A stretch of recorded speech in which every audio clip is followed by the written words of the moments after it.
چوک سے پیغام دینا چاہتے ہیں کہ ہمیں مت چھیڑو، اگر ہم چھڑ گئے تو بعد میں تم دہشت گردی کا رنگ لاپو گے، پھر تم بلوں میں گھسو گے۔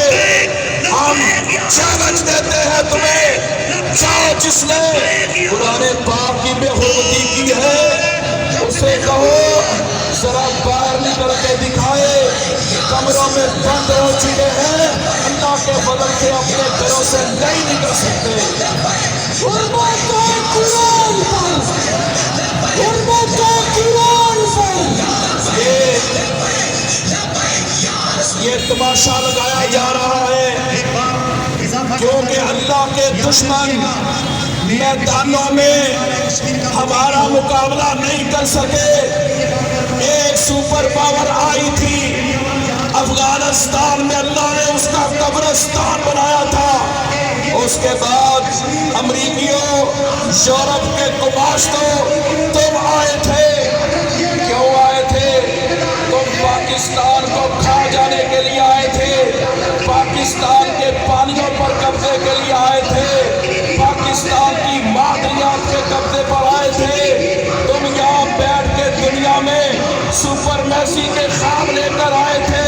اللہ کے فضل سے اللہ کے شیروں نے تمہارے سارے خواب چکنا چور کر دیے اور تمہیں موقع کھانی پڑی۔ اب بدلہ لے رہے ہیں قرآن پاک کو جلا کر، توہین کر کے۔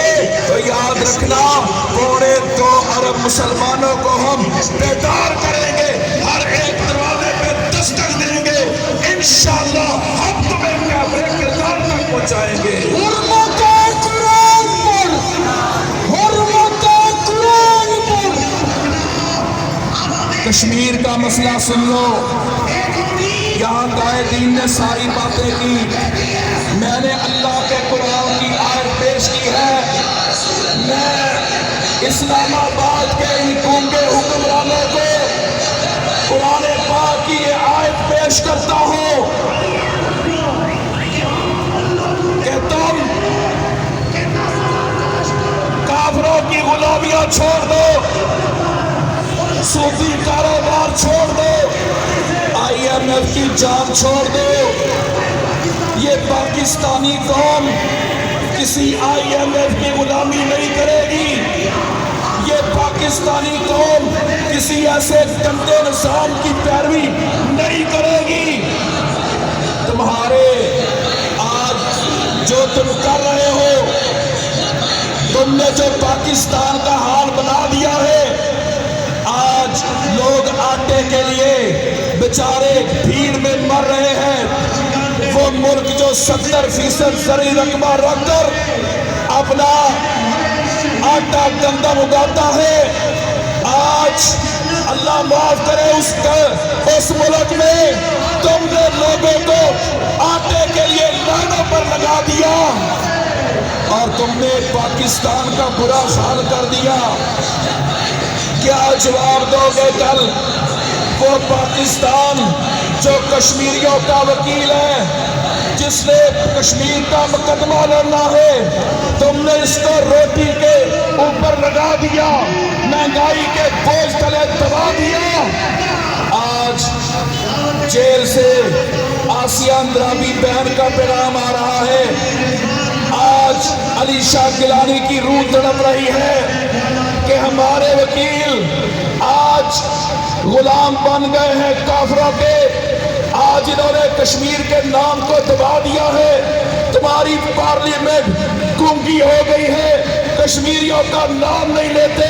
وزیر اعظم صاحب، تیرے منہ سے کشمیر کا نام نہیں نکلتا۔ اور سن لو پاکستان کے سیاستدانوں، پارلیمنٹ والوں، اب اللہ کے فضل سے اس ملک میں ایک جماعت میدان عمل میں آ گئی ہے جس کا نام مرکزی مسلم لیگ ہے۔ انشاءاللہ ہم پاکستان کی سیاست کا دھارا بدل کے رکھ دیں گے۔ ہم پاکستان میں اخلاق کی سیاست، حیا کی سیاست، پاکستان میں ادب و احترام کی سیاست، پاکستان میں انشاءاللہ رواداری برابری کی سیاست، اتحاد کی سیاست، اسلام کی سیاست کو، انبیاء کی سیاست کو پروان چڑھائیں گے انشاءاللہ۔ وہ والا پاکستان بنائیں گے جو آپا جی آسیہ اندرابی کو رہائی کروائے گا۔ ہم وہ والا پاکستان بنائیں گے جو فلسطین کی آزادی کے لیے کھڑا ہوگا۔ ہم وہ والا پاکستان بنائیں گے جو علی شاہ گیلانی کی روح کو سکون دے گا۔ ہم وہ والا پاکستان بنائیں گے جو یاسین ملک کے کشمیر کو آزادی فراہم کرے گا۔ ہم وہ والا پاکستان بنائیں گے جو خوددار پاکستان ہوگا، سود سے پاک پاکستان ہوگا۔ اور آج کے سیاستدانوں، تمہارے دن گنے جا چکے، اب انشاءاللہ پاکستان کی عوام تمہارے دھوکے میں نہیں آئے گی۔ اب انشاءاللہ پاکستان مرکزی مسلم لیگ کے پلیٹ فارم پر حیا کی سیاست کا احیاء ہو چکا۔ اب پاکستان میں، آج پاکستان میں کردار کی سیاست کا احیاء ہو چکا۔ تم نے اس قوم کو جھوٹے وعدوں سے، اس قوم کو دھوکوں سے، اس قوم کو فریب دیے، اب تمہارے فریب نہیں چلیں گے۔ لہذا آج اہل راولپنڈی لیاقت باغ چوک میں کھڑے ہو کر اس بات کا انشاءاللہ اعلان کرتے ہیں کہ اے ہمارے کشمیری بھائیوں، انشاءاللہ جب تک ایک ایک چپا کشمیر کا، ڈوڈا کا، جموں کا، کپواڑہ کا، بڈگام کا، لداخ کا، لیہ کا آزاد نہیں ہو جاتا، یہ تحریک جاری رہے گی، یہ مشن جاری رہے گا۔ جہاں خون دینا پڑا خون دیں گے، پسینہ بہانا پڑا پسینہ بہائیں گے، جن جان مال اولاد ہر کچھ کشمیری بھائیوں پر قربان انشاءاللہ۔ کشمیریوں سے رشتہ کیا؟ بھائی مل کے جواب دیں، کشمیریوں سے رشتہ کیا؟ تیرا نگر میرا نگر، سری نگر، میری منڈی میری منڈی، نعرہ تکبیر۔ کشمیریوں سے رشتہ کیا؟ تھوڑا بھائی نعرے والے، میں پیغام دینا چاہتا ہوں، کیا آج کشمیر کی آزادی کے لیے مضبوط پاکستان چاہیے؟ بناؤ گے؟ بناؤ گے؟ اور کشمیر کی آزادی کے لیے سود سے پاک پاکستان چاہیے؟ بناؤ گے؟ اور کشمیر کی آزادی کے لیے جرأت والا پاکستان چاہیے؟ بناؤ گے؟ ان سارے مفاد پرست سیاستدانوں کو اس ملک سے بھگاؤ گے؟ یہاں سے ان کا خاتمہ کرو گے؟ جاگ جاؤ، بیدار ہو جاؤ، جاگ جاؤ۔ ہمارا مقدر، ہمارا راستہ، ہماری منزل مستقل پاکستان، سود سے پاک پاکستان، حیا والا پاکستان، اخلاق والا پاکستان، یہ پاکستان ہوگا انشاءاللہ۔ پھر کشمیر کیا، نقشہ ارض ابھی اور بھی بدلے گا، تکمیل پاکستان بھی ہوگی، ڈھاکہ کے بدلے بھی لیے جائیں گے۔ چٹاکان کے جنگل منتظر ہے، کوئی آئے ہمارے انتقام لے، بدلے لے۔ ان بدلوں کے لیے انشاءاللہ مرکزی مسلم لیگ پاکستان کے انشاءاللہ جھنڈے کے نیچے انشاءاللہ ایسا پاکستان بنائیں گے جو خوددار پاکستان ہوگا، مانگنے والا پاکستان نہیں ہوگا، انشاءاللہ بانٹنے والا پاکستان ہوگا، خدمت کرنے والا پاکستان ہوگا، دکھ درد والا پاکستان ہوگا، ہمسائے کو کھانا کھلانے والا، غریب کے سر میں ہاتھ رکھنے والا اور مداوا کرنے والا، خدمت کرنے والا پاکستان ہوگا انشاءاللہ۔ انشاءاللہ میرے محترم بھائیوں، مایوس نہیں ہے، ہم بیدار ہو جائیں، ہم کھڑے ہو جائیں۔ وہ آسمان والا، نیلی چھتری والا کسی کی محنت کو ضائع نہیں کرتا۔ ہم کہتے ہیں اللہ نشکو بسی و خزنی اللہ نشکو الیہ ضعف قوتنا و قلت حیلتنا و حوالنا علی الناس.